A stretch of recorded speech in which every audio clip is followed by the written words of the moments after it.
کہ آج چنگیز خان نے بخارا تاراج کر دیا، آج سمرقند تاراج کر دیا، آج فلاں جگہ کھوپڑیوں کے مینار بنائے. اور جو صحافی ان کی ویڈیوز بنا کے پبلش کر رہے ہیں ان صحافیوں کو ٹارگٹ کیا جا رہا ہے. بات چلتی تھی زرد لفافہ صحافت، وہاں ان صحافیوں نے، ان جیسے لوگوں نے، ان جیسے مثبت لوگوں نے صحافیوں کا چہرہ دنیا میں روشن کیا ہے. گلوبل سموتھ فلوٹیلا یہ تھا کیا؟ کون لوگ تھے اس کو آرگنائز کرنے والے؟ اور بہت اہم سوال ہے کیونکہ لوگوں کو صحیح معلومات نہیں ہے، اس لیے ہر کوئی اپنے تئیں بات کر رہا ہے. جو پریس کانفرنس ہوئی اسلام آباد میں، نقاب کشائی ہوئی ایک قسم کی کہ یہ لوگ جا رہے ہیں، سینیٹر صاحب کا آخر میں ریویل کیا گیا، اور آپ کا تو بالکل جب کشتیاں چل پڑی تب جا کے لوگوں کو پتا چلا کہ جی پیر صاحب بھی اس قافلے کا حصہ ہیں. حصہ کیسے بنے اس میں کا؟ عرض کرنا چاہتا ہوں کہ دیکھیں، میں ایک حکومتی منصب اور میں اسی موقع پر یہ بات کرنا چاہتا ہوں عمار بھائی کہ پاکستان اللہ کی بہت بڑی نعمت ہے. پھر ہر آدمی سے 30 سیکنڈ کی ایک ویڈیو ریکارڈ کرائی تھی کہ گرفتاری کی صورت میں ہم آپ کے ملکوں کو یہ ویڈیو بھیجیں گے. یعنی یہ 4 دن کے جہاد کے ثمرات ہیں. جی جی جی، یہ 4 دن کے جہاد کے ثمرات ہیں. میں آپ سے آنا تھا، آپ نے میرے منہ کی بات چھین لی. آپ کو اندازہ ہوگا عمار بھائی، اب ہو گیا، سب دنیا کو پتا چلا، 19 وکیل ہمارے اسرائیل میں موجود تھے کہ ہمارے قافلے میں ایک یہودی بھی تھا. میں آپ کو اس کی تصویر دوں گا. اچھا، آپ باقاعدہ اپنے پیج پر اس کی تصویر. یہودی تو سارے اسرائیل کے ساتھ نہ نہ نہ، یہ غلط فہمی ہے. ڈر کے تو ایک بندہ بھی نہیں آیا عمار بھائی، بالکل غلط بات ہے. مسلمان تو چھوڑ دیں، کوئی غیر مسلم بھی ڈر کر پیچھے نہیں ہٹا. جب انہوں نے کہا کہ مار دیے جائیں گے، نہیں، آپشن ڈرون اٹیک، لوگ کہہ رہے ہیں ڈرون اٹیک میں بندے مرے نہیں. مرے نہیں، وہ میں بتاتا ہوں، یہ لوگوں کی غلط فہمی ہے نا. ڈرون میں بٹیک میں بارود کے بم نہیں مارتا تھا، وہ ساؤنڈ بم مارتا تھا. اچھا، ساؤنڈ بم کیا ہوتا ہے؟ اور نیلا آسمان، نیچے نیلا سمندر، اور پھر 5ویں گھنٹے میں ہماری کشتی کے انجن کے نکے بھی ٹوٹ گئے اور آئل باہر گرنا شروع ہو گیا. پہلے تو مجھے عرب کہتے تھے بس ان قریب غرق ہوں گے، تو میں کہتا تھا کیا کہہ رہے ہو آپ؟ گئے تھے غزہ کے لوگوں کو بچانے کے لیے اور خود پھنس گئے اور لوگ ان کو بچانے کی بات کر رہے ہیں. یہ لوگ ایک اعتراض کر رہے ہیں. بھائی آپ کا یہ اسٹائل بڑا اچھا ہوتا ہے، آپ بڑا افناک سوالات کرتے ہیں براہ راست، کوئی اچھی بات ہے. اتنی خراب کشتیاں کیوں لے کے دیکھیں، طوفان میں تو جو یورپین کشتیاں تھیں وہ بھی نہیں رکی، لیکن ہماری جو کشتیاں تھیں یہ تو ہمارے بھائی بنوڑا سے کیماڑی لے جاتی ہیں، وہ کشتیاں تھیں. یہ امن معاہدہ کریں ہم تب بھی ان کے ساتھ ہیں، یہ جنگ جاری رکھنے کا فیصلہ کریں تب بھی ہم ان کے ساتھ ہیں. خدا کا خوف کرو، تمہاری انگلی نہیں کٹی، تمہارا پسینہ نہیں نکلا، اور تم ان قربانی والوں پہ باتیں کر رہے ہو. اور جس حالت میں اس وقت مودی دھمکی دے رہا ہے کہ جی میری آتما تڑپ رہی ہے، تو بابا آ جاؤ، تمہاری آتما کو انشاءاللہ ہمارے شاہین سکون دیں گے. السلام علیکم ناظرین، میں ہوں عمار خان یاسر، آپ دیکھ رہے ہیں focus media. Global smooth flotilla, عالمی قافلہ استقامت، اسرائیل کے ظلم، تشدد اور جبر کے خلاف دنیا بھر کے انسانی حقوق کے کارکنان کی ایک کوشش، اور پاکستان کی نمائندگی کرنے والے 6 لوگ، جس میں 2 سیاستدان، وی آئی پیز اور پرومیننٹ لوگ، سینیٹر مشتاق احمد خان صاحب اور پیر مظہر سعید شاہ صاحب جو سٹنگ منسٹر تھے آزاد جموں و کشمیر حکومت کے، آج ہمارے ساتھ اسٹوڈیو کے اندر موجود ہیں. بہت شکریہ شاہ صاحب تشریف لانے کے لیے. سب سے پہلے تو عمار بھائی آپ کا شکریہ، اور اس کے بعد آپ کے تمام جملہ ناظرین فوکس میڈیا کے، ان کا بہت بہت شکریہ، اور ان کو میری طرف سے السلام علیکم ورحمۃ اللہ وبرکاتہ. جزاکم اللہ. شاہ صاحب، آزاد کشمیر اسمبلی میں غزہ کے لوگوں کے لیے، کشمیر کے لوگوں کے لیے آواز اٹھانے سے لے کر باقاعدہ میدان کے اندر اتر کے اور سمندروں کے اندر کئی دن کا سفر طے کر کے غزہ کے مظلوموں کا نمائندہ بن کے ان کی آواز بننے کی کوشش کرنے تک، ہاؤ واز دا جرنی؟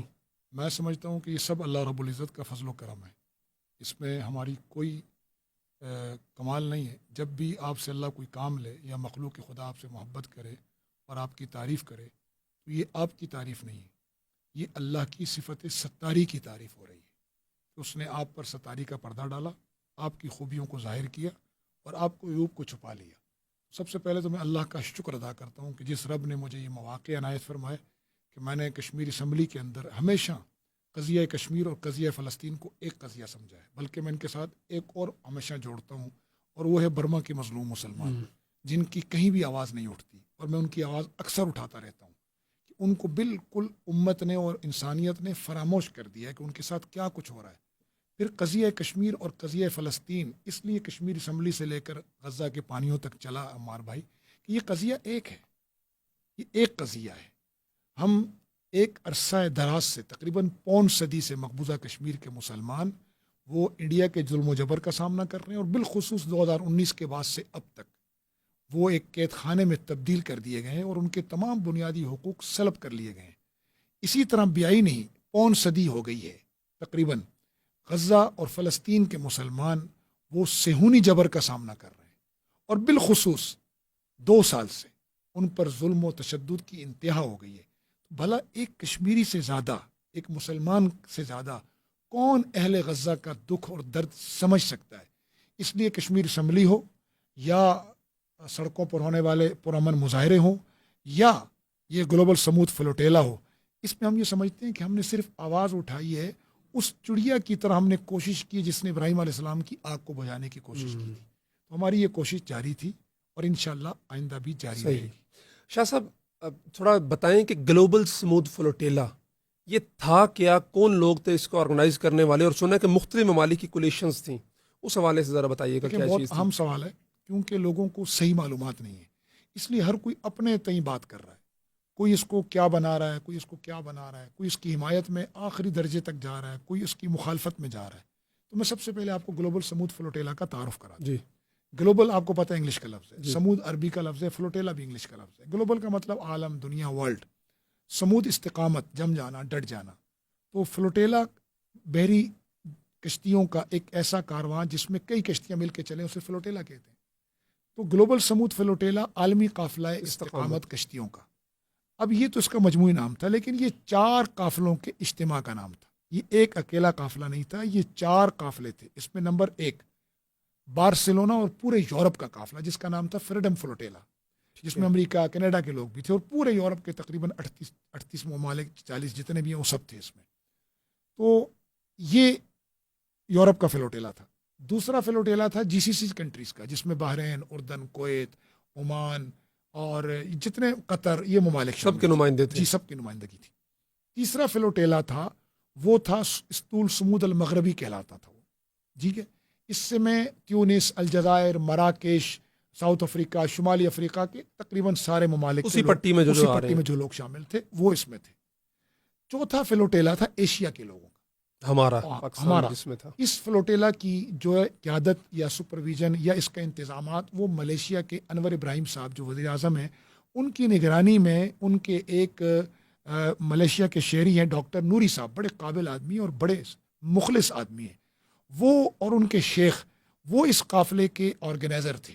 اس کا نام تھا سمود النوسانترا، قافلہ استقامت نوسانترا. اور یہ ایشیا کے تمام لوگ تھے، ہم پاکستان والے، مالدیپ والے، انڈونیشیا والے، ملیشیا والے، یہ سب اس میں تھے. تو یہ تو تھا 4 قافلے، یہ سارے مل کر بنے گلوبل سموتھ فلوٹیلا. اب اس میں ایک قافلے نے تو بارسلونا سے، اسپین کا ایک شہر ہے اسپین کا، اندلس صاحب کا، اس سے آنا تھا بحری جہازوں کے ذریعے. اور اسی قافلے میں اٹلی جو کہ یورپ کا حصہ ہے، اس کے یونان اس کا یورپ کا حصہ ہے، اس کی کشتیاں یہاں شامل ہونی تھیں. اور بقیہ تینوں قافلوں نے بائی ایئر یا بری یا بحری یا فضائی ان راستوں سے تیونس پہنچنا تھا، کیونکہ ہمیں ایک ایسا ملک چاہیے تھا جو غزہ کے قریب بھی ہو. تو بہت قریب والے کو تو نہیں بن سکی بات، یہ تھوڑا دور تو تھا، لیکن اس نے اپنی پورٹ بھی دی، اس نے باقاعدہ سرپرستی بھی کی، لاجسٹک سپورٹ بھی دی، اور گلوبل سموتھ فلوٹیلا والوں کو تیونس کی گورنمنٹ نے، تیونس کی عوام نے بہت اچھے طریقے سے ویلکم کیا. تو بقیہ تمام فلوٹیلا کے ارکان تینوں بارسلونا سے ہٹ کر وہ یہاں پر ہوائی اور زمینی راستوں سے پہنچے، اور وہاں پھر تربیت کا مرحلہ تھا. اس کے بعد آگے کا میں نے آپ کو یہ مختصر سا تعارف کرا دیا. یعنی اگر دیکھا جائے تو ملائیشیا کے وزیر اعظم اور تونیزیا کی حکومت، یہ 2 مسلمان اور ایسی تھیں. ترکی کا بڑا حصہ تھا اس میں، نہیں سرکاری سطح پہ جنہوں نے سرپرستی کی. اچھا ہاں، یہ ترکی کا آپ نے تذکرہ کیا، سنا کہ ترکی کے کئی 100 اراکین آئے تھے. تو یہ بتائیں کہ کن ممالک کے بڑے بڑے قافلے تھے؟ ہم ترکوں کو اور ملیشیا اور پاکستان والوں کو تو اسپیشل وہ نصیحت کرتے تھے، آپ بار بار کہیں کہ I am the volunteer of the naan violation movement. تو وہ یہ تھا کہ نا جو ظلم ہے نا، اتنا ظلم دیکھ کر ہمار بھائی کون اپنے آپ پہ قابو رکھ سکتا ہے. لیکن چونکہ یہ انسانی ہمدردی کی بنیاد پر رضاکاروں کا قافلہ تھا، جس میں جرنلسٹ تھے، زندگی کے مختلف شعبوں سے تعلق رکھنے والے لوگ تھے، مختلف ملکوں سے تعلق رکھنے والے لوگ تھے، مختلف مذاہب سے تعلق رکھنے والے لوگ تھے، مختلف تھیوری سے تعلق رکھنے والے لوگ تھے. تو وہاں پر یہ جو سارے حضرات جمع ہوئے تو یہ صرف اور صرف اس وجہ سے ہوئے تھے کہ ان کو روکا جائے اس ظلم اور ستم سے، جس ظلم و ستم نے انسانیت کا چہرہ داغدار کر دیا ہے، جس نسل کشی نے چنگیز خان اور ہلاکو خان کی روح کو شرما دیا ہے. دیکھیں وہ جو ظلم تھا نا، وہ لوگوں تک پہنچتا تھا 2 مہینے بعد کہ آج چنگیز خان نے بخارا تاراج کر دیا، آج سمرقند تاراج کر دیا، آج فلاں جگہ کھوپڑیوں کو مینار بنائے.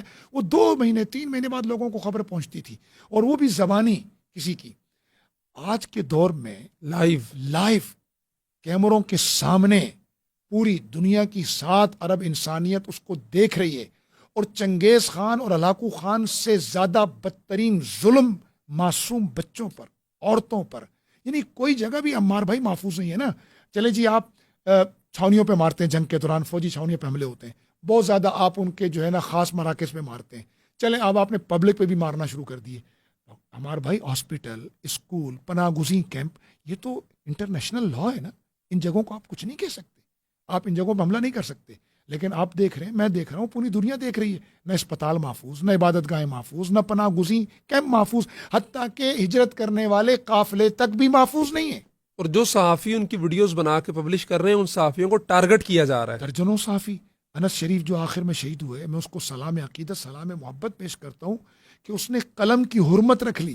جہاں زرد لفافہ صحافت تھی، میں سب پر نہیں، میں ایک بات کر رہا ہوں کہ ایک بات چلتی تھی زرد لفافہ صحافت، وہاں ان صحافیوں نے، ان جیسے لوگوں نے، ان جیسے مثبت لوگوں نے، ان جیسے مثبت صحافیوں نے صحافیوں کا چہرہ دنیا میں روشن کیا ہے کہ وہی صحافت اسے کہتے ہیں جو انس شریف نے کی اور جان دے دی اپنی اس مشن. 250 صحافی شہید ہو چکے ہیں. جی 250 صحافی شہید ہوئے ہیں، اور ان میں انس شریف شہید ہوا، جس کا مشہور جملہ تھا زمانہ کہ خاموشی بھی شراکت جرم ہے. تو آپ کا سنا ہے کہ بڑا مشکل سفر تھا ابتدان، آگے جو ہوا وہ تو بعد میں آئیں گے، کیونکہ جو پریس کانفرنس ہوئی اسلام آباد میں، نقاب کشائی ہوئی ایک قسم کی کہ یہ لوگ جا رہے ہیں، سینیٹر صاحب کا آخر میں ریویل کیا گیا، اور آپ کا تو بالکل جب کشتیاں چل پڑی تب جا کے لوگوں کو پتہ چلا کہ جی پیر صاحب بھی اس قافلے کا حصہ ہیں. تو اس کی کیا وجہ ہے کہ آپ سنا اس وقت سفر میں بھی تھے اور بڑا بھاگم دوڑ بھی ہوئی؟ وہ ذرا کہانی سنائیں کہ آپ حصہ کیسے بنے اس کا. میں کرنا چاہتا ہوں کہ دیکھیں، میں ایک حکومتی منصب پر، اور میں اسی موقع پر یہ بات کرنا چاہتا ہوں ہمارے بھائی کہ پاکستان اللہ کی بہت بڑی نعمت ہے، بہت بڑی نعمت ہے. دیکھیں ہمیں سفر میں احساس ہوا،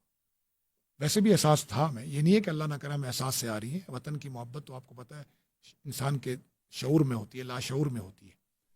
یہ اور بات ہے کہ ہم وطن کی محبت، میں سمجھتا ہوں رسول اللہ علیہ وسلم کی سنت بھی ہے، عصبیت سے روکا گیا ہمیں، چاہے وہ جغرافیائی ہو، چاہے لسانی ہو، چاہے صوبائی ہو، چاہے مسلکی ہو. باقی محبت تو ہوتی ہے آدمی کو اپنے خاندان سے، اپنے ملک سے، اپنے وطن سے، اپنے قبیلے سے، اپنے علاقے سے. تو لیکن اس سفر میں نا آپ میرے کسی بھی 6 اراکین کو بلا کر پوچھ لیں کہ عرب ملک، افریقن کنٹریز، حتیٰ کہ یورپین کنٹریز کے لوگ ہم سے پیار کرتے تھے مارکہ حق بنیان و مرصوص کی فتح کی وجہ سے. اور وہ اکثر مجھے کہتے تھے وہاں پر کہ یہ نجاح و پاکستان نہیں ہے. اور میں نے اپنی ایک تقریر میں کہا بھی ہے یہ کہ یہ صرف پاکستان کی فتح نہیں ہے، یہ نجاح و امت الاسلام ہے. اور وہ یہ کہتے تھے یہ ہزیمت الہند نہیں ہے، صرف انڈیا کی شکست نہیں ہے، یہ ہزیمت جو ہے نا ہنود یہود ہے، کہ پوری دنیا کے استعمار کو پاکستانی افواج نے، پاکستانی شاہینوں نے اور پاکستانی قوم نے مل کر شکست دی. تو وہاں تو ایک محبت کا عالم تھا ہمارے ساتھ. لوگ، ہم آپس میں بیٹھ کے ایک دوسرے کو برا بھلا کہتے ہیں، ایک دوسرے کو گالیاں دیتے ہیں، لیکن وہاں لوگوں کو امید ہے اگر کسی سے تو پاکستان سے، پاکستان کی عوام سے، پاکستان کی فوج سے، پاکستان کی دفاعی طاقت سے. اور لوگ ہمیں بڑی محبت، بڑی نگاہوں سے اور بڑی حیرت زدہ نگاہوں سے، مثلا ایک مجلس میں ہمیں یہ تھا کہ یار ہم تو بہت پیچھے ہیں، ویک پاسپورٹ والے لوگ ہیں. انہوں نے کہا نہیں آپ ویک پاسپورٹ ٹھیک ہے رینکنگ میں ہوگا، لیکن آپ اس وقت عالم اسلام میں سب سے طاقتور ملک ہیں. یہ ہمارا فخر تھا. یعنی یہ 4 دن کے جہاد کے ثمرات ہیں. جی یہ 4 دن کے جہاد کے ثمرات ہیں. میں آپ سے آنا تھا، آپ نے میرے منہ کی بات چھین لی. یہ 4 دن کے جہاد کے ثمرات ہیں، بلکہ 4 دن بھی نہیں کہوں گا میں، 4 دن تو ہم دفاع کرتے رہے. 4 گھنٹے کے جہاد کے ثمرات ہیں کہ 4 دن اس نے حملہ جاری رکھا اور ہم نے دفاع کیا.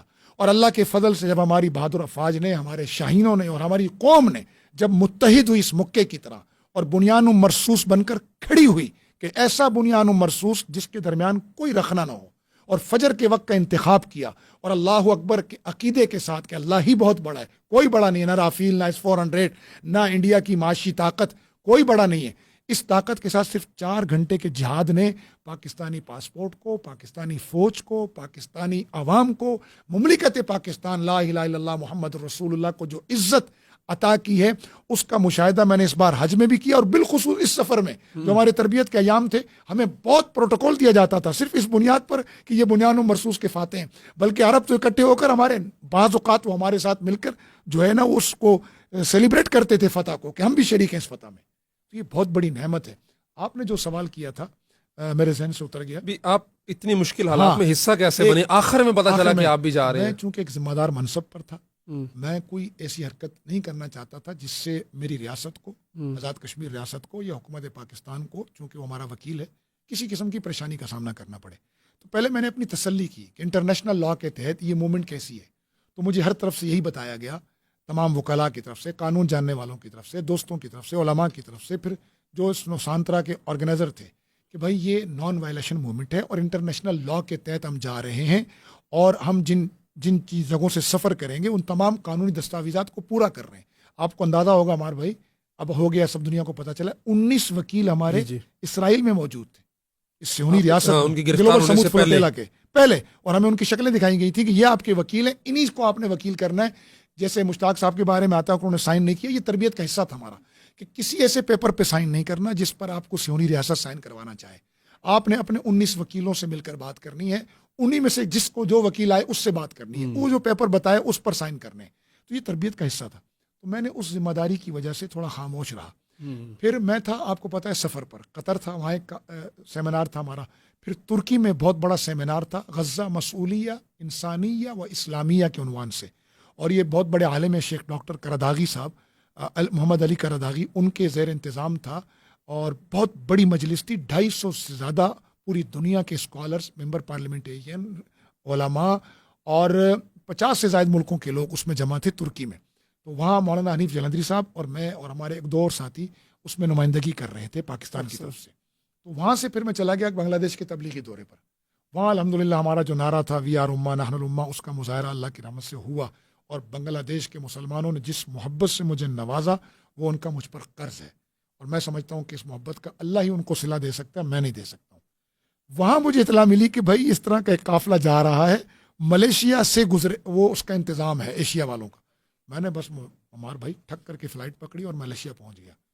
وہاں حضرت مفتی ابو لبابہ صاحب اور ہمارے ایک عزیز دوست، وہ اپنا نام لینا پسند نہیں کرتے، مفتی صاحب بھی شاید پسند نہیں کریں گے لیکن میں نے لے دیا، تو وہ وہاں پہلے سے موجود تھے، وہ بھی اسی چکر میں تھے کہ ہم بھی اس فلوٹیلا کا حصہ بنیں، کیونکہ ان کی شرائط تھی کہ کوئی این جی اوز کا صدر ہوگا، یا کوئی ممبر پارلیمنٹیرین ہو، یا سوشل میڈیا ایکٹیوسٹ ہو، یا جرنلسٹ ہو، یا ڈاکٹر ہو، تاکہ یہ کسی قسم کا ہیومن شیلڈ کے طور پہ بھی سب لوگ استعمال ہوں اور صہیونی ریاست ان پر آسانی سے ہاتھ نہ ڈال سکے۔ تو اللہ کا شکر ہے، پہلے تو انہوں نے مجھے نہ کر دی کہ جی رجسٹریشن ہو چکی ہے، ٹریننگ ہو چکی ہے، اور ہمارے ان 5 ساتھیوں نے ٹریننگ کر لی تھی، ان کی رجسٹریشن بھی ہو چکی تھی۔ تو میں نے ان سے کہا کہ بھائی میں تو نہیں جاؤں گا، اس طرح میں نے ہر حال میں شامل ہونا ہے۔ تو پھر ان کی 1 دن بعد مجھے کال آئی کہ آپ تیونس پہنچ سکتے ہیں تو پہنچیں، صرف آپ کے پاس کل کا دن ہے۔ ہمارے بھائی اللہ نے کرم کیا اور میں اگلے دن فلائٹ پکڑی اور میں تیونس اتر گیا۔ ان قافلے والوں کو بھی، اس سب کو، ہمارے جو پاکستانی ڈیلیگیشن تھا، اس وقت پتہ چلا جب میں تیونس اتر کر وہاں جو تربیت تھی، اللہ کا کرم تھا، بارسلونا والا قافلہ طوفان کی وجہ سے لیٹ ہو گیا، تو ہمیں یہ موقع مل گیا اور انہوں نے مجھے کال کر لی کہ تیونس کی ٹریننگ میں شامل ہو جائیں آپ۔ یہ تربیت بہت ضروری تھی۔ یہ بتائیں کہ ٹریننگز میں کچھ طرح بتایا، اوورآل کیا کیا بتایا، سمجھایا، سکھایا گیا؟ تربیت تھی آپ کی، آپ کو پھر ساحلوں پہ بھی لے جاتے تھے، ان کا یہ بھی ایک قصہ تھا، آپ کو کشتیوں میں بٹھائیں گے، بیٹھنا سکھائیں گے، لیکن اصل تربیت تھی تھیوریٹیکل۔ آپ کو اس میں بتایا جاتا تھا کہ بھائی وہاں کیا کیا ہو سکتا ہے آپ کے ساتھ۔ 4 آپشن انہوں نے دیے تھے، آپ یا شہید ہو جائیں گے، یا آپ غزہ پہنچیں گے، یا آپ گرفتار کر لی جائیں گے، یا آپ کو انٹرنیشنل پانیوں میں ہی کسی طریقے سے پہلے ہی روک لیا جائے گا۔ تو ان 4 میں سے کوئی بھی آپشن ہو سکتا ہے، کوئی بھی متوقع صورتحال۔ تو ہم سب تیار تھے۔ پھر انہوں نے کچھ فارم پہ سائن کروائے تھے کہ بھائی ہر آدمی اپنی ذات کا خود ذمہ دار ہے۔ ہم نے خوشی سے، ایک قسم کو ڈیتھ وارنٹ تھے تقریباً، ہم یہ تو نہیں کہیں گے ڈیتھ وارنٹ تھے، بس یہ تھا کہ ہر آدمی اپنی ذات کا خود ذمہ دار ہے۔ دوسرا انہوں نے کچھ وکالت ناموں پہ سائن کرائے، پھر ہر آدمی سے 30 سیکنڈ کی ایک ویڈیو ریکارڈ کرائی تھی کہ گرفتاری کی صورت میں ہم آپ کے ملکوں کو یہ ویڈیو بھیجیں گے۔ تو ایک بڑا پراپر سسٹم تھا قانونی۔ کئی وکلاء وہاں موجود تھے، جب ہم پورٹ سے نکل رہے تھے اس وقت بھی وکیل موجود تھے، اور جو انٹرنیشنل لا کو جانتے تھے، 3 وکیل ایک وقت میں موجود ہوتا تھا جو امیگریشن کے سارے معاملات طے کرتے تھے۔ اور جب میری کشتی خراب ہوئی تو ہمارا جب وہ ہم تو 12 گھنٹے دور تھے سیراکوزا سے، تو اس وقت بھی ان کے وکیل 6-7 گھنٹے تو ہم ساحل پہ بیٹھے رہے، پڑے رہے، کوئی چیز ہمارے پوچھنے والا نہیں۔ پھر میں بھی کھڑا ہوا، میں نے کہا بھائی ہم سٹنگ منسٹر ہوں، میں ایک حیثیت رکھتے ہیں، ہم سب لوگ یہ معزز لوگ ہیں اس قافلے میں۔ ہمارے ساتھ 72 سال کے ایک فرد بھی تھے اس قافلے میری کشتی میں، جو بڑے تیونس کے بڑے لوگوں میں شمار ہوتے تھے، پروفیسر تھے، ڈاکٹر تھے، وہ پی ایچ ڈی، اور بڑا ان کا اثر و رسوخ تھا۔ ایک ہمارے ساتھ یو این او کے ایک آفیسر تھے، ڈائریکٹر تھے جو یو این او میں ملازمت کرتے تھے، ایک صحافی تھے، ایک خاتون صحافیہ تھی ہمارے ساتھ، ترکی کے 2 بندے تھے، ایک جرمن تھا ہمارے ساتھ، ایک آئرلینڈ کے تھے جو ہمارے کیپٹن تھے پڑے۔ تو یہ سب لوگ موجود تھے، اور وہ سارا ایک قانونی پروسیس تھا پورا، وکلاء کی جماعت ہر جگہ موجود تھی۔ تو اس ٹریننگ میں ایک حصہ تو یہ تھا۔ دوسرا، اس میں بار بار ایک بات پڑھائی جاتی تھی کہ یہ نان وائلیشن موومنٹ ہے، یہ خالص انسانی امداد کو لے کے جا رہی ہے۔ جو مقاصد تھے بڑے وہ یہ تھا کہ غزہ کا حصار توڑنا، انسانی امداد کی راہداری کو قائم کرنا، اور اس نسل کشی کو روکنا، اور ایک بڑا مقصد یہ تھا کہ پوری دنیا کے اندر صہیونی ظلم کو ساری دنیا کے سامنے آشکارا کرنا، اور اس میں الحمدللہ گلوبل سموتھ فلوٹیلا کا ہر رکن جس درجے میں شریک تھا وہ کامیاب ہوا ہے. اچھا 1000 کے قریب لوگ وہاں جمع ہوئے جنہوں نے جانا تھا 800 کم و بیش, لیکن جانے والے 450 450 تھے. 497 لوگ. تو اگر انتظامات نہیں تھے اتنے تو ملک پاکستان کے بھی 2 لوگ واپس آ گئے بغیر پانیوں میں اترے ہوئے. تو یہ کیا صورتحال بنی اچانک موقع پہ؟ کشتیاں سنا کچھ خراب ہو گئیں, کچھ ڈرون اٹیکس ہوئے, کوئی ڈر کے آ گئے یا کیا سین تھا؟ ڈر کے تو ایک بندہ بھی نہیں آیا مار بھائی, بالکل غلط بات ہے. مسلمان تو چھوڑ دیں, کوئی غیر مسلم بھی ڈر کر پیچھے نہیں ہٹا. جب انہوں نے کہا کہ مار دیے جائیں گے نہیں, آپشن دیا کہ کئی جانا مرتبہ چاہیں؟ تربیت کے دوران یہ ہوا. ایک مرتبہ انہوں نے ماوی مرورہ جو فریڈم فلوٹیلا تھا ترکی کا جو 2010 میں گیا تھا, وہ پوری لائٹیں بند کر کے انہوں نے جناب حال میں نا اس کی فلم چلائی کہ لوگ اس میں شہید ہو رہے ہیں, چیخ رہے ہیں, زخمی ہو رہے ہیں, اور اسرائیلی فوجی ظلم کر رہے ہیں, گولیاں مار رہے ہیں, اور 10 لاشیں شہیدوں کی پڑی ہیں, زخمی پڑے. یہ دکھائی کہ بھائی کوئی پیچھے چلا جائے. جب لائٹ آن ہوئی اور کہا کہ بھائی کوئی جانے کے لیے تیار ہے واپس, آپ یقین مانیں ایک بابا تھے اور ایک خاتون, اور پورے مجمع نے مسلم نان مسلم کے امتیاز کے بغیر اس قدر نعرے مارے. عربوں نے نحن قادمون یا غزہ, اور ہم حاضر ہیں غزہ, ہم نے اردو میں نعرے مارے, کسی نے انگلش میں مارے کہ بھائی ہم واپس نہیں جائیں گے کسی صورت. 800 کے قریب بندہ تھا ٹریننگ میں, ایک بندہ بھی پیچھے ہٹنے پہ تیار نہیں تھا. ابھی ہمارا قافلہ تیونس کی بندرگاہ پہ تھا تو ڈرون اٹیک شروع ہو گئے. یہ بم نہیں تھا, یہ اچھا ڈرون اٹیک لوگ کہہ رہے ہیں, ڈرون اٹیک میں بندے مرے نہیں مرے نہیں. وہ میں بتاتا ہوں, یہ لوگوں کی غلط فہمی ہے نا. ڈرون میں بٹیک میں بارود کے بم نہیں مارتا تھا, وہ ساؤنڈ بم مارتا تھا. اچھا ساؤنڈ بم کیا ہوتا ہوتا ہے؟ آواز آتی ہے, دھماکہ ہوتا ہے, لوگ ڈر جائیں تاکہ, یا پھر کیمیکل گرتے تھے جس سے کشتی میں ہلکی پھلکی آگ بھڑک اٹھتی تھی. یہ ہوا 2-3 مقصد دہشت زدہ کرنا تھا, مطلب دہشت زدہ کرنا تھا کہ یہ رک جائیں, آئیں ہی نہ. تو یہ ساؤنڈ بم مارتا تھا. خدا نہ خواستہ اگر وہ بارودی بم مارتا تو پھر تو کشتی پوری ٹکڑے ٹکڑے ہو جانی تھی. تو یہ لوگ نہ سمجھنے کی وجہ سے آتے, چونکہ وہ ڈرون سے تو کہنے والے یہی کہتے تھے ڈرون اٹیک ہوا. اب اس کی تشریح کوئی نہیں کر پاتا تھا, تو یہ تشریح تھی اس کی. ایک بندہ واپس نہیں گیا ڈرون اٹیک کے بعد بھی. پھر جب تیسرے روز سمندری طوفان آیا تو ایک بندہ اس وقت بھی واپس جانے پہ تیار نہیں ہوا, ایک بندہ بھی. صرف وہ مجبور لوگ رک گئے جن کی کشتیاں خراب ہوئیں. ٹوٹل 5 کشتیاں خراب ہوئیں, جن میں سے ایک تو بالکل تباہ ہو گئی نا, انجن ہی فیل ہو گیا, اس کا ختم ہو گئی. جو ہماری کشتی تھی مجیتا, جس کا نام رجب ہند شہید تھا, وہ تو بالکل ہی سمندر کے اندر رہ گئی, کنارے پہ تک بھی نہ آ سکے. آپ نے سفر کتنے دن کیا اور پھر جا کے خراب ہوئی؟ ہم تقریباً 3 تاریخ کو ہم تیونس پہنچے تھے, ٹریننگ سیشن تھا. اس کے بعد ہم نکلے تھے 20 تاریخ کو. ہمارا جو ہے نا یہ کشتی کا انجن تقریباً 7ویں دن 13 کو نکلی تھی کشتیاں, 7واں دن تھا. 7 دن آپ نے سفر کیا اس میں. الحمدللہ ہم آدھا سفر طے کر چکے تھے. ٹھیک ہے. ہم یونان کے قریب تھے, اور ہم سسلی سے نکل چکے تھے, اور 120 ناٹیکل مائل پر تھے ہم جب ہماری کشتی کا انجن فیل ہوا. اسی طرح 4 کشتیاں اور خراب ہوئیں, ان میں سے 2 ریپیئر ہو سکی, 2 ریپیئر ہی نہ ہوئی, جس کی وجہ سے ڈاکٹر صاحب اور ڈاکٹر سما کو اور مجھے واپس آنا پڑا, کیونکہ 4 کشتیاں 5 خراب ہوئی, 2 جانے کے قابل ہوئی. تو کوئی بھی واپس جانے پر تیار نہیں تھا. تو 1-2 کشتیوں میں وہ کتنے لوگوں کو ایڈجسٹ کرتے, لیکن ہم نے پھر بھی کوشش چھوڑی نہیں تھی. جب آپ کی کشتی خراب ہوئی تو آپ کی جو دیگر ساتھی بوٹس تھیں وہ کتنی دور تھیں کہ آپ کا 8-10 گھنٹے تک رابطہ ہی نہیں ہے؟ وہ اس لیے کہ یہ ہم جو 6 کشتیاں تھیں نا, جو ہماری جو بیچاری ہلکی تھیں, جن کے کپتان صاحب چلے گئے, کسی کا ڈیزل کا ایشو, کسی کی ریپیئرنگ کا ایشو بن گیا تھا. تو جب طوفان کے بعد دوبارہ قافلے چلے نا تو ہم 6 رہ گئے, باقی سب نکل گئے. یعنی 48 کشتیاں. اتنی خراب کشتیاں کیوں لے کے نکلے؟ طوفان میں تو جو یورپین کشتیاں تھیں وہ بھی نہیں رکی. وہ 2-3 منزلہ کشتیاں تھیں, بڑی اسٹرانگ کشتیاں تھیں, موٹر بوٹس تھیں وہ ساری. تو وہ تو طوفان میں بھی چلتی رہیں, کیونکہ ہلکا طوفان ان کو کچھ نہیں کہتا. لیکن ہماری جو کشتیاں تھیں, یہ تو ہمارے بھائی منوڑے والے جو نہیں ہوتی وہ کشتیاں, جو منوڑا سے کیماڑی لے جاتی ہیں, وہ کشتیاں تھیں. اور 8 آدمیوں کی, بلکہ وہ بھی ان سے بڑی تھیں, یہ ان سے بھی چھوٹی تھی. لیکن بادبانی کشتیاں تھیں, نارمل ٹریفک کے لیے ٹھیک تھا. لیکن طوفان میں نہیں چل سکتا. لیکن طوفان میں وہ یونان یورپ والی کشتیاں آگے نکل گئی تھیں نا, وہ جو انہوں نے جا کے یونان میں ہمارا انتظار کرنا تھا. باقی ساری رک گئی تھیں. لیکن جب طوفان ختم ہوا سب چل پڑی, یہ 6 رکی رہیں. ہماری کپتان کی وجہ سے رکی رہی, باقی کچھ خراب تھیں. تو جب ہمارے کو کپتان میسر آئے, ہمارے ہی ایک کیپٹن نے ایک اور ترک کیپٹن کو بلا لیا. تو اس نے کہا بھائی صبح نکلنا ہے یا رات؟ ہم نے کہا بھی نکلنا ہے. اس نے ہمت کی, اور رات ہم تقریباً 11 بجے تھے, ہم نعرے مارتے ہوئے پرجوش انداز میں, رات کو اکیلے بس جوش میں نعرے مارتے ہوئے ہم نکل پڑے. پھر اللہ کی مرضی کہ اگلے دن صبح فجر سے پہلے ہماری کشتی کا انجن فیل ہو گیا. اور اس کے بعد کی جو صورتحال ہے وہ ساری دنیا کے سامنے تھی کہ ہم 7 گھنٹے اوپر نیلا آسمان, نیچے نیلا سمندر, اور پھر 5ویں گھنٹے میں ہماری کشتی کے انجن کے نکے بھی ٹوٹ گئے اور آئل باہر گرنا شروع ہو گیا.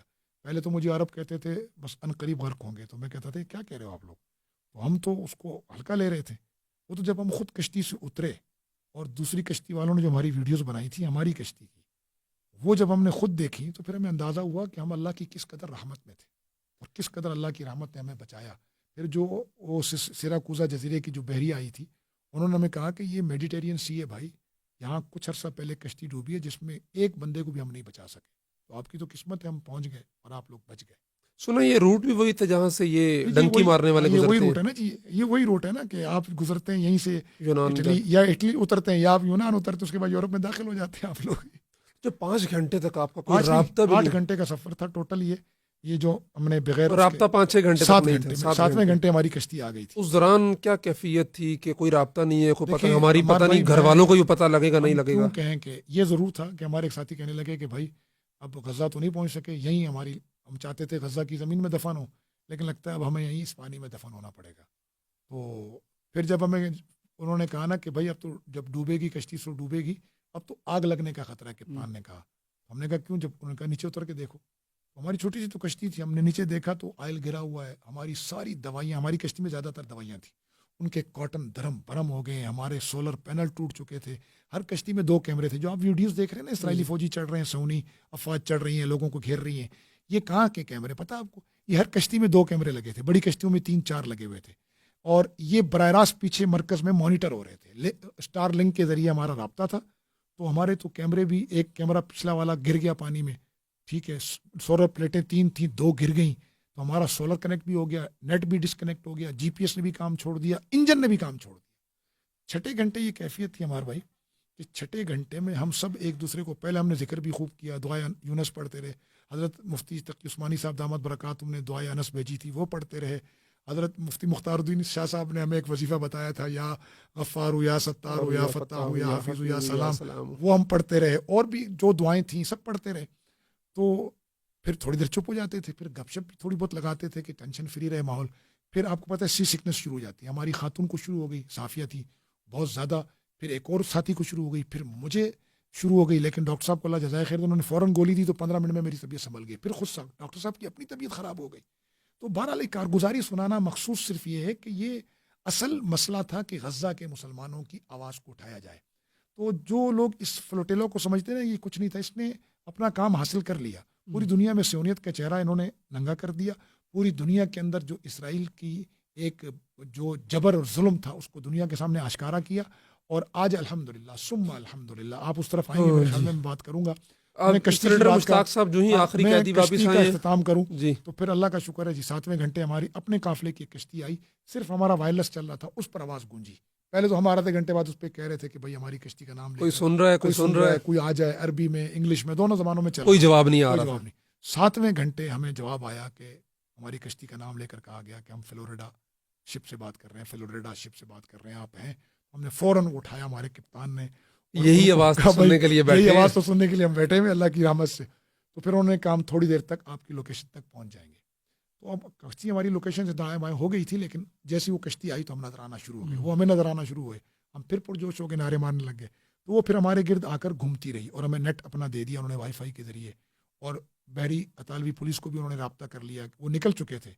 ہم یہ 10-12 گھنٹے کا سفر تھا جو سیراکوزا کی بحریہ نے صرف اور صرف 4 گھنٹے میں اڑتے ہوئے کشتی کو لائے ہوں.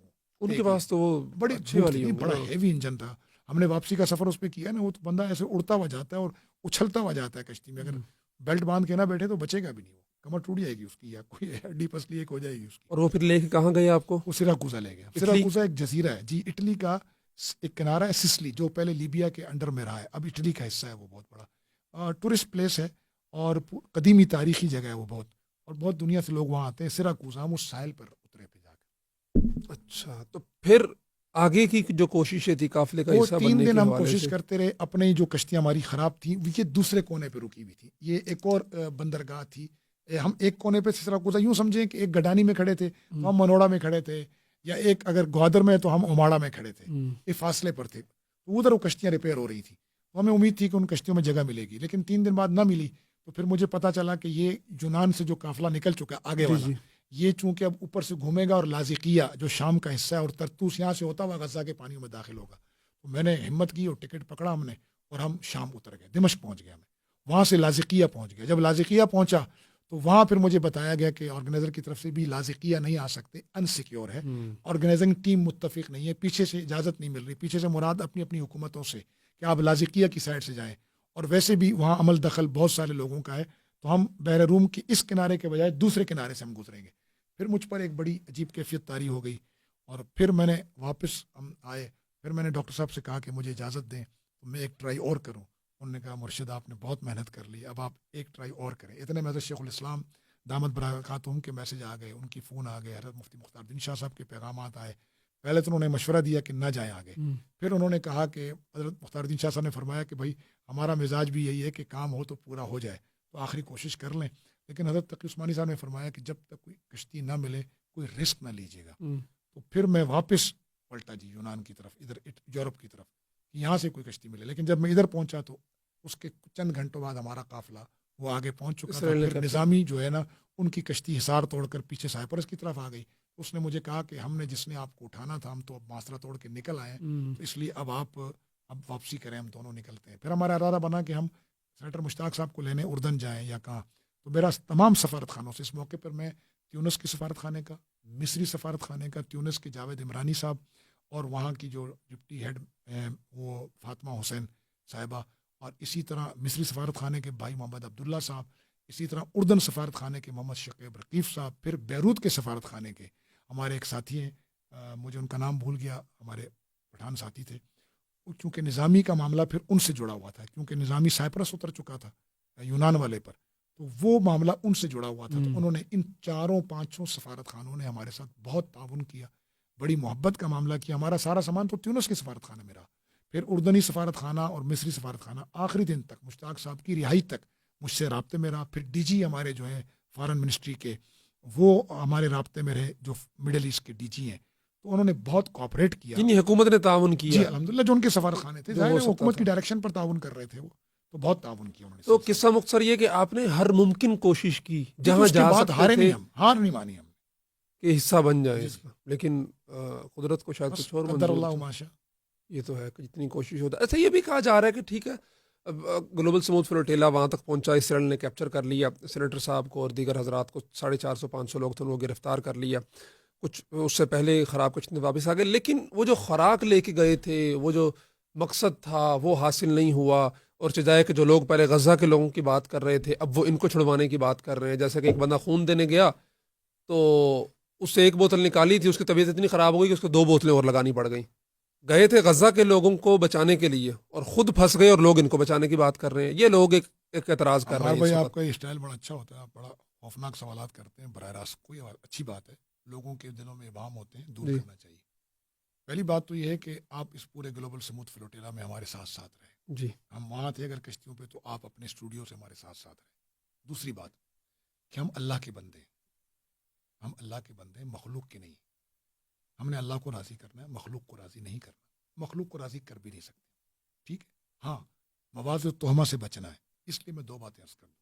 پہلی بات تو یہ ہے کہ ہم بھی مانتے ہیں اور پوری دنیا کے ہر دانشور کو یہ بات پتہ ہے سوائے بعض فیس بک کی دانشوروں کے، کہ یہ علامتی امداد ہوا کرتی ہے. ان ساری کشتیوں کی آپ امداد جمع کریں گے نا تو میں سمجھتا ہوں 10 سے 15 ٹرک بنیں گے ٹوٹل.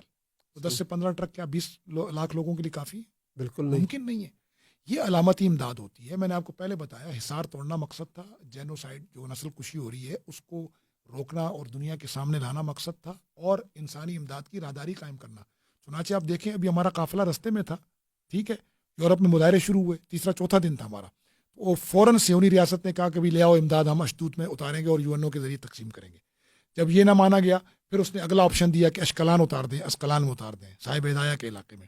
تو ہم وہاں بھی نہ مانا کیونکہ وہ بھی اس کے انڈر میں تھا. تو یہ پسپائی کس وجہ سے اس کو اختیار کرنی پڑ رہی تھی؟ اویئرنیس. پوری دنیا میں ایک شعور پیدا ہو رہا تھا، شعور جاگ رہا تھا. دیکھیں ان غیر مسلموں کو تو کوئی اشکال نہیں تھا جو اپنی جان ہتھیلی پہ رکھے آئے تھے. میں آپ کو بتاؤں جو آرگنائزر تھے اس کے. گریٹا تھنبرگ نے وہاں تقریر کے دوران کیا کہا؟ اس نے کہا اگر 100 کلو آٹا پہنچاتے ہوئے میری جان چلی جائے تو سودا ٹھیک ہے، مجھے منظور ہے. تو ہمیں تو عبرت ہوئی نا پھر کہ یار غیر مسلم ہے، ہم تو رسول اللہ کی امتی ہیں جو ایک اونٹ کے بلکنے پر تڑپ اٹھے تھے. تو آج امت کا ایک بڑا حصہ تڑپ رہا ہے، تو اس کی امداد کیوں نہ کی جائے؟ تو یہ تو میں نے پہلے عرض کیا کہ نہ اس گلوبل سموتھ فلوٹیلا میں شرکت کرنے والے کوئی ہیرو تھے، نہ یہ کوئی فائٹر تھے، نہ یہ کوئی فریڈم فائٹر تھے. یہ تو انسانی رضاکار تھے جو انسانی بنیادوں پر امداد پہنچانے گئے تھے، اور اس کا ظلم دنیا کے سامنے چنانچہ دنیا نے دیکھا.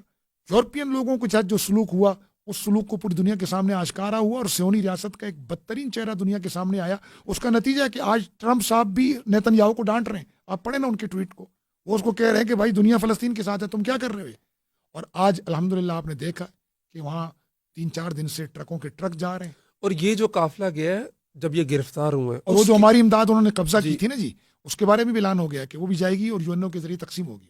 صرف ان لوگوں کے پکڑے جانے کے بعد پیرس کے اندر گزشتہ رات میکسیکو کے اندر ملینز آف پیپل نکلے ہیں فلسطین میں وہی کے تھا نا, اپنے جب ہم جھنڈے اٹھائے سیراکوزا ہوئے. اترے تو ڈراؤن اٹیک شروع تھے ہم سے پہلے ہی. تو آپ یقین مانیں چھوٹا سا جزیرہ ہے, وہاں اتنا بڑا مظاہرہ تھا اور ہمیں بڑا مشکل ہو گئی کہ پورا اٹلی جام کر دیا تھا ان لوگوں نے.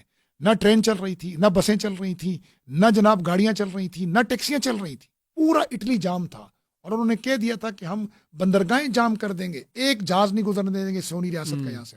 اور جب پکڑے گئے ہیں اسی وقت جو ہی چونکہ لائیو چل رہا تھا وہ سارا کچھ ہم بھی دیکھ رہے تھے, تو فوراً بیلجیم میں, انقرہ میں, ہزاروں لوگ نکل آئے یورپ سڑکوں کے دیگر ممالک کے بڑے بڑے شہروں میں لوگ نکل آئے دیکھیں فوراً. وہاں میری ایک خواہش تھی اور میں نے اس خواہش کا اظہار ملیشین وفد سے, ترک وفد سے, عرب وفد سے, سب سے کیا اور الحمدللہ وہ پوری بھی ہو گئی. بلکہ ہماری ترک پارلیمنٹرین ممبر تھی ایک جو نہیں جا سکے. 190 ترک تھے جی. اگر یہ بیچارے پاکستانی ہوتے یہاں تو لوگ جینا آرام کر دیتے ان کا. 190 کے قریب 80-90 ترک تھے جن میں سے صرف 36 گئے, باقی واپس روتے ہوئے جی. 150 واپس میرے پر وہ ویڈیو ہے, انہوں نے اجتماع بلایا اپنا, پھر روئے, پھر اناشید پڑھی انہوں نے, اپنی نظمیں پڑھی, پھر بڑے عزم سے گئے.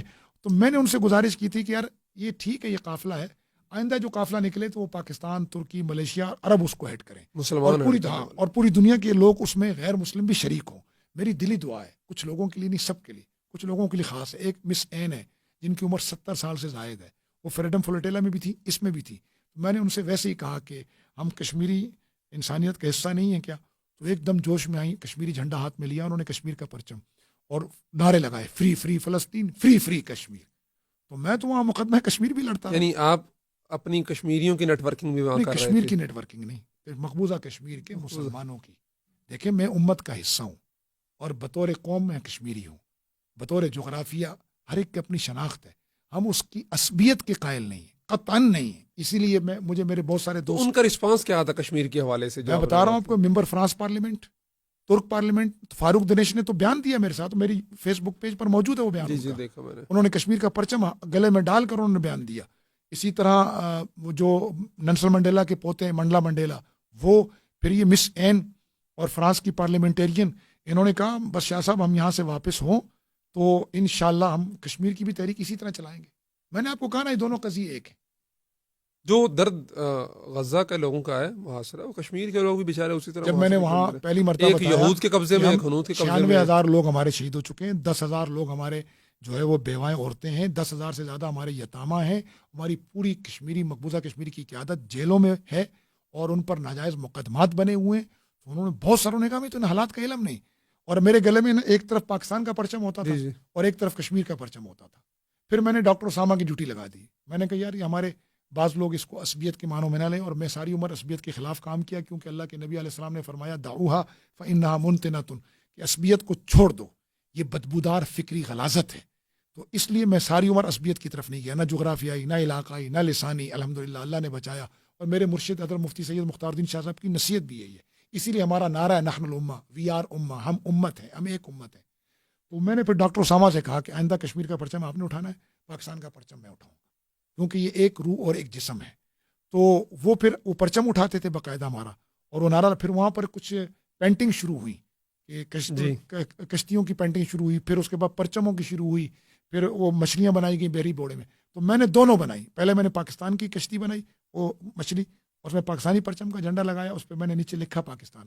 پھر میں نے کشمیر کا پرچم بھی بنایا. تو وہاں بہت سارے لوگ تو کشمیر کے پرچم کو نہیں جانتے تھے.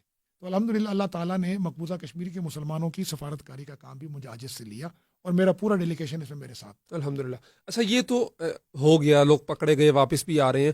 جو آپ نے اگلے کا بتایا ہے کہ جس میں ملائیشیا, ترک, پاکستان, یعنی مسلمان اس کو لیڈ کریں گے, تو اس حوالے سے کوئی تیاری چل رہی ہے؟ میں نے کہا نا میری خواہش پوری ہو گئی. جی الحمدللہ. بہت جلد آپ کی خواہش بھی پوری کر دوں گا انشاءاللہ. جو آپ نے مجھ سے سفر کے دوران کی تھی وہ بہت جلد پوری ہو جائے گی انشاءاللہ. وہ یہ ہوا کہ جی ابھی یہ پہلا قافلہ بھی اریسٹ ہوا ہے, تو وہاں سے ترکی سے دوسرا قافلہ نکلا, اور وہی ہماری ممبر پارلیمنٹ اس میں قافلے میں شریک تھی. اچھا مجھے بھی پتہ چل گیا, میں نے کہا میں آ جاؤں, انہوں نے کہا نہیں قافلہ نکل چکا ہے. تو وہ تقریباً 100 کے قریب لوگ ہیں جی, اور ان کو ابھی حراست میں لیا ہوا ہے کل سے انہوں نے، لیکن اب پکڑ بھی نہیں رہے، کیونکہ پورے انقرہ میں صہیونی ریاست کے سفارت خانے کے سامنے ہزاروں ترک جمع ہو چکے ہیں، اور اس میں بھی تمام دنیا کی کمیونٹی کے لوگ ہیں، ایک ترک نہیں ہے، ہر قسم کے لوگ اس میں شامل ہیں.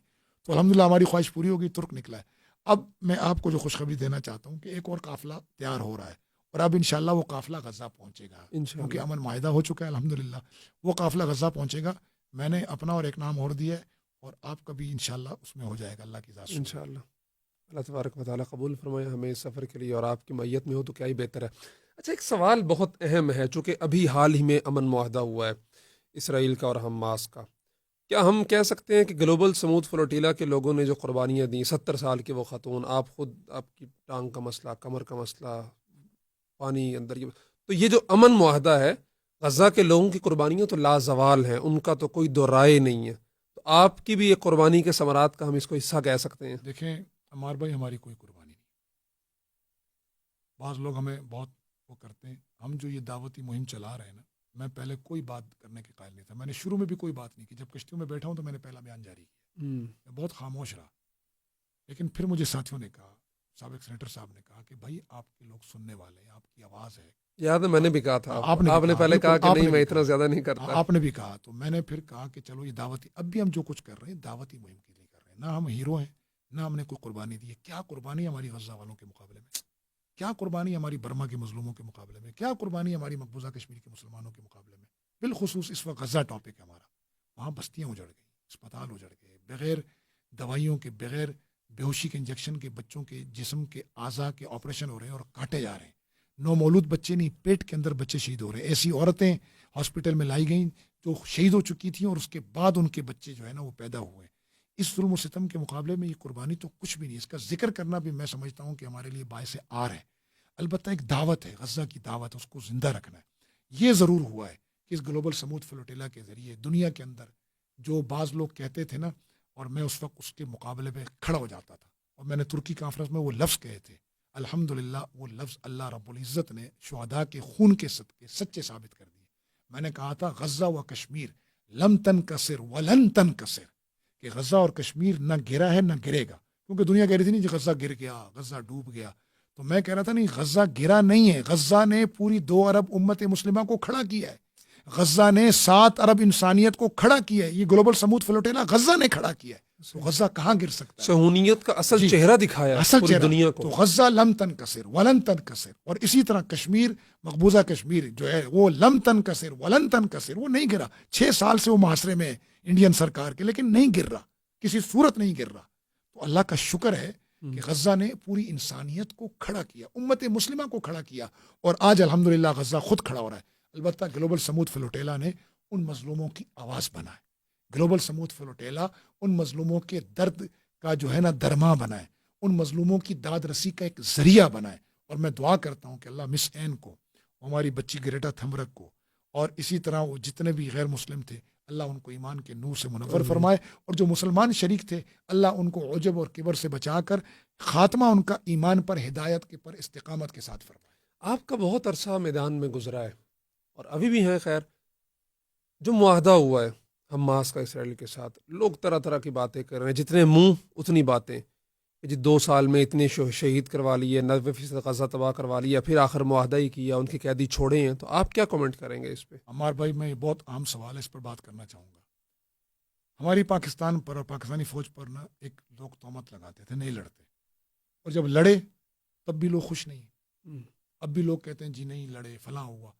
تو یہ دنیا کبھی بھی خوش نہیں ہوگی. میں اس موقع پر یہ کہنا چاہتا ہوں کہ حماس کو اور اہل غزہ کو، اہل فلسطین کو، اہل عزیمت کو، اہل قربانیوں کو میں نے صاف کہہ رہا ہوں، اور میں آپ سے بھی گزارش کرتا ہوں کہ، اور پوری آپ کے توسط سے تمام سننے والے سامعین اور ناظرین سے گزارش کر رہا ہوں، دیکھنے والوں سے، کہ دیکھیں غزہ کے لوگ مبتلا بھی ہیں، اور عربی کی کہاوت ہے کہ مبتلا بھی زیادہ بہتر جانتا ہے. وہ زیادہ بہتر جانتا ہے کہ حالات کو کیسے نپٹنا ہے.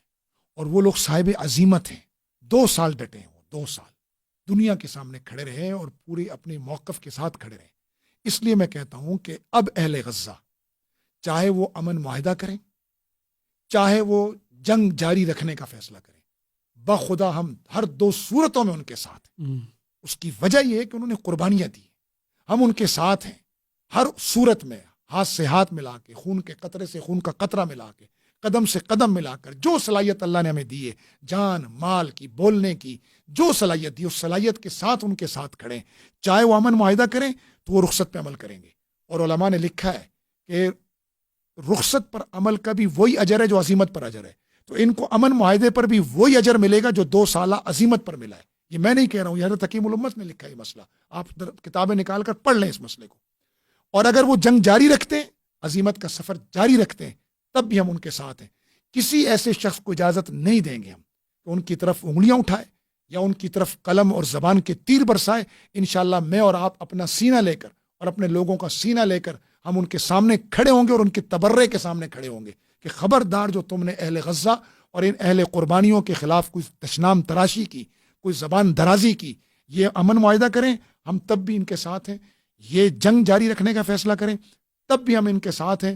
آج خدا کا خوف کرو، تمہاری انگلی نہیں کٹی، تمہارا پسینہ نہیں نکلا اور تم ان قربانی والوں پہ باتیں کر رہے ہو.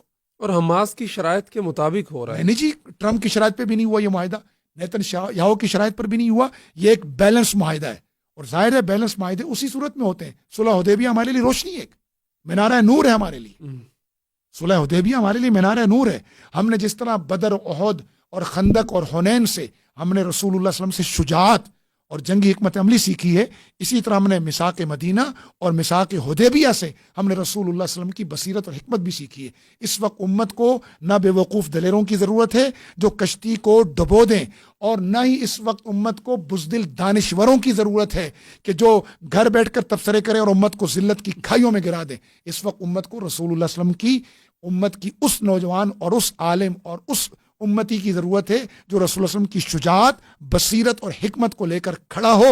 اور جہاں بصیرت کی ضرورت ہو وہاں بصیرت کا مظاہرہ کرے، جہاں شجاعت کی ضرورت ہو وہاں شجاعت کا مظاہرہ کرے. اور الحمدللہ حماس اور اہل غزہ شجاعت اور بصیرت کے رسول اللہ صلی اللہ علیہ وسلم کے اس حسین امتزاج سے رنگے ہوئے لوگ ہیں. اور وہ انشاءاللہ شجاعت پہ بھی رسول اللہ صلی اللہ علیہ وسلم کی سنت کے مطابق ہیں، اور بصیرت میں بھی وہ اللہ کے نبی علیہ السلام کی نور سے روشنی لے کر فیصلے کر رہے ہیں. اور جو شرائط، یہ تو کہا گیا تھا جی حماس اس معاہدے میں ہوگی نہیں، تو آج الحمدللہ وہ بیٹھے ہیں سارے. یہ ان کا بیٹھنا ہی آپ کے علم میں ہوگا کہ صہیونی ریاست باقاعدہ اب اہل غزہ کے خلاف پروپیگنڈا کرنے کے لیے فی پوسٹ پیسے دے رہی ہے. تو الحمدللہ ہم اللہ کے رضاکار تھے، اس امت کے خادم ہیں، اور ہم کبھی بھی کسی کو اجازت نہیں دیں گے وہ اہل غزہ کی قربانیوں کا مذاق اڑائے یا ان کے کسی جرت مندانہ عمل یا بصیرت پر مشتمل عمل پر تبرہ کرے. اس کی اجازت ہم نہیں دیں گے. 7 اکتوبر 2023، آج 2 سال ہو گئے، اکتوبر کا مہینہ. 2 سال میں اتنی شہادتیں، غزہ تباہ. ویسے آپ کی نظر میں حماس نے، اہل غزہ نے کیا کھویا، کیا پایا؟ میں یہ سمجھتا ہوں، دیکھیں جی، قربانی اور دیے بغیر کوئی بھی آپ کی آزادی آپ کو پلیٹ میں رکھے نہیں دیتا. دنیا کی ہر چیز کی ایک قیمت ہے ہمارا بھائی، ہر چیز کی ایک قیمت ہے. یہ آپ پوڈ کاسٹ کر رہے ہیں نا، آپ نے ایک اسٹوڈیو بنایا ہے، اس کی ایک قیمت دی ہے نا، یہ نہیں دی؟ بالکل آپ نے ایک قیمت دی. آپ دنیا میں کوئی بھی کام کرتے ہیں، بعض لوگ یہ بڑے بڑی چوٹیاں سر کرتے ہیں تو اس کی قیمت دیتے ہیں، جان سے دیتے ہیں، مال سے دیتے ہیں، مشقت کرتے ہیں. بعض لوگوں کو پیدل سفر کا شوق ہوتا ہے، قیمت دیتے ہیں. اعلیٰ حضرت قیاس میں مختصر عرض کروں، یہ اہل غزہ نے اپنی آزادی کی قیمت دی، امت کی حمیت کی قیمت دی ہے، مسجد اقصیٰ کی آزادی کی قیمت دی ہے انہوں نے. مسجد اقصیٰ ہمارا تیسرا حرم ہے. جس طرح ہماری جبینیں مسجد حرم میں سجدہ کرنے کے لیے تڑپتی ہیں، ہماری جبینیں، جس طرح ہماری آنکھیں روز رسول صلی اللہ علیہ وسلم کو دیکھنے کے لیے تڑپتی ہیں، اور ہماری زبانیں لبیک اللہم لبیک کے ترانے کے لیے جیسے ہماری زبانیں جو ہے نا مچلتی ہیں، اور جس طرح روزہ رسول پر جا کر صلاۃ و سلام پیش کرنے کے لیے ہماری زبانیں بے چین ہوتی ہیں، اسی طرح ہمارا دل مسجد اقصیٰ کے ساتھ جڑا ہوا ہے. ہمارا تیسرا حرم ہے. ہمارے آقا کریم صلی اللہ علیہ وسلم نے وہاں تمام انبیاء کی امامت کی ہے.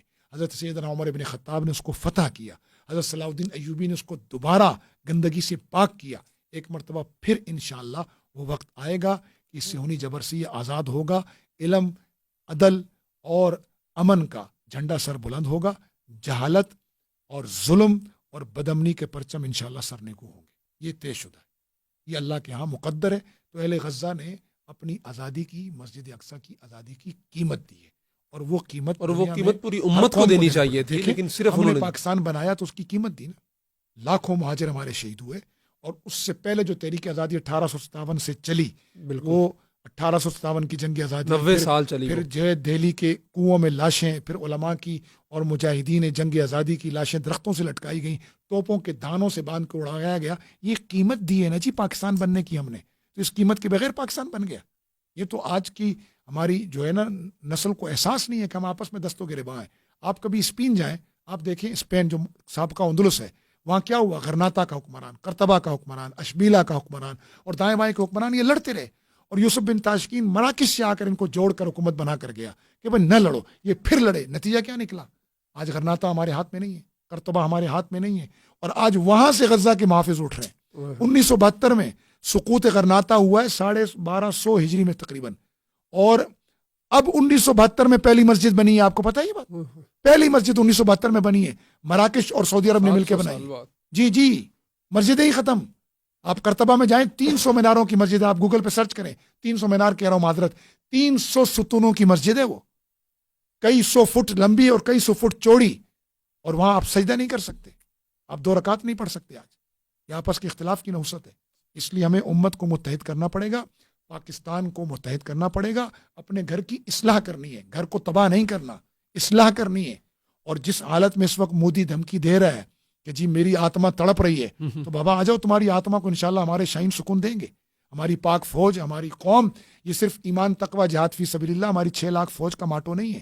اس 6 لاکھ فوج کے پیچھے 25 کروڑ عوام اسی ایمان تقوی جہاد فی سبیل اللہ کے ماٹو کے ساتھ کھڑی ہے. فوج ہمارا سینہ ہے، عوام اس کی پشت ہے، اور اسکالر علماء یہ اس جسم کا دھڑکتا دل ہے.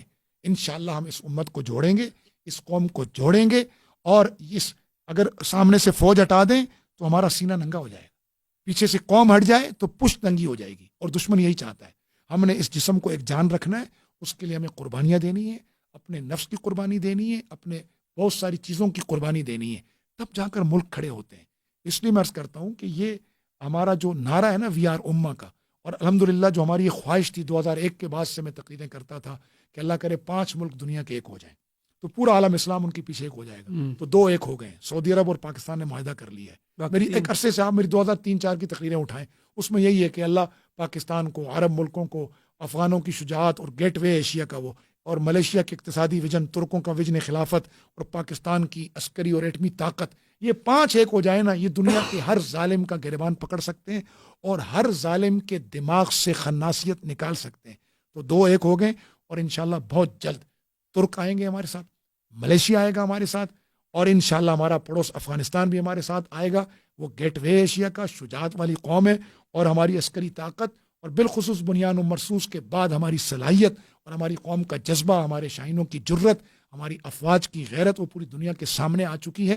انشاءاللہ العزیز یہ پوری امت ایک ہوگی، اور یہ امت ایک ہو کر صرف مظلوم مسلمانوں کے لیے جو ہے وہ ان کے غموں کا مداوع نہیں کرے گی، بلکہ غیر مسلموں پر بھی ظلم ہوگا تو یہ شجر سایہ دار بنے گی. اچھا، آخری سوال میں آپ سے پوچھتا ہوں کہ آج ہم نے دیکھا امداد جانی شروع ہو گئی ہے غزہ کے اندر، جنگ بندی بھی ہوگی، اسرائیلی فوج کا انخلا بھی شروع ہو گیا.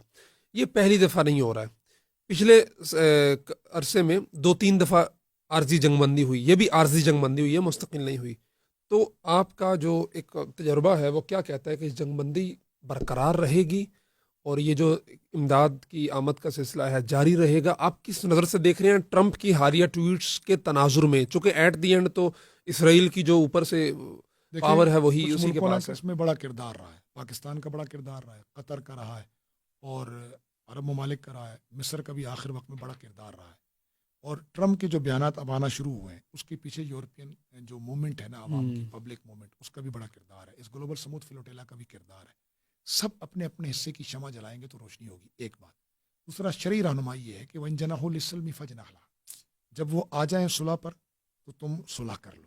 اور الحمدللہ اہل غزہ نے، حماس نے اپنی شرائط پر بھی صلح کی ہے، یہ نہیں کہ انہی کی شرائط مانی گئی ہیں. دوسرا یہ ہے کہ یہ پھر دھوکہ کریں گے تو وتوکل علی اللہ کا حکم ہے. پھر آپ رسول اللہ علیہ وسلم کی سیرت کو مطالعہ کریں تو یہود نے کتنی مرتبہ معاہدہ کیا، توڑا، معاہدہ کیا، توڑا.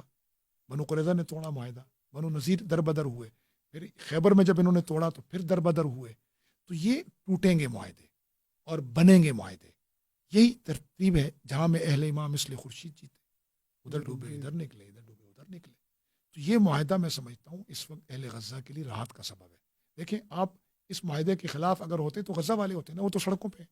وہاں کے خوشی منا صحافی رہے. اس وقت خوش ہو رہے ہیں، وہاں کی عوام خوش ہیں، وہاں کے ڈاکٹر خوش ہیں، وہاں کے جو ہے وہ غزہ کی آزادی کا جو ہے وہ تحفظ کرنے والے خوش ہیں. تو پھر یہاں کسی کے پیٹ میں کیوں مرور اٹھ رہے ہیں بھائی؟ یہاں کسی کے پیٹ میں کیوں مرور اٹھ رہا ہے؟ اس کو کیا پریشانی ہے غزہ والوں سے؟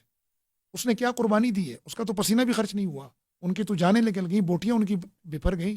تو اس لیے میں نے آپ سے عرض کہا تھا کہ اہل غزہ امن معاہدہ کریں، تب بھی وہ جنگ کا فیصلہ کریں، تب بھی ہم ان کے ساتھ ہیں، ان کی قربانیوں کے ساتھ ہیں، رشتہ اخوت کے ساتھ ہم کھڑے ہیں. تو انشاءاللہ اس کا فائدہ ہوگا، اہل غزہ کو انرجی ملے گی. اور اگر وہ معاہدہ پھر توڑیں گے جو ان کی روایت ہے تو اہل غزہ پھر کھڑے ہوں گے انشاءاللہ.